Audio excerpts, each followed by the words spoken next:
तर चला मित्रांनो, आता पुढचं कलम म्हणजेच कलम 5. आता कलम 5 हे नागरिकत्वाच्या संदर्भामध्ये येतं. कलम 5 मध्ये काय सांगितलेलं आहे की घटनेच्या प्रारंभीचे नागरिकत्व म्हणजेच कलम 5 मध्ये सांगितलेलं बघा. त्याच्यामध्ये 3 महत्वाचे मुद्दे आहेत.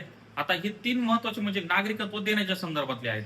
आता हे नागरिकत्व हे रहिवासी म्हणजेच अधिवासाच्या म्हणजेच भारतामध्ये किती तुम्ही दिवस राहिलेला आहे त्याच्या आधारावर नागरिकत्व दिलं जातं. त्यामध्ये 3 महत्वाचे मुद्दे कोणते? तर पहिलं म्हणजे त्या संबंधित व्यक्तीचा जन्म हा भारताच्या राज्यक्षेत्रात झालेला असावा. भारताचं राज्यक्षेत्रामधले जे सध्याचे जे जो पूर्ण आपला भारत देश आहे तेवढ्या भारत देशाच्या कोणत्याही कानाकोपऱ्यात जर तुमचा जन्म झालेला असेल तर तुम्हाला नागरिकत्व मिळू शकतं. दुसरा मुद्दा म्हणजे की तुमच्या माता पिता पैकी म्हणजे तुमच्या आई वडिलांपैकी एकाचा जरी जन्म भारतामध्ये जर झाला असेल तर. आणि तिसरा मुद्दा म्हणजे कोणता?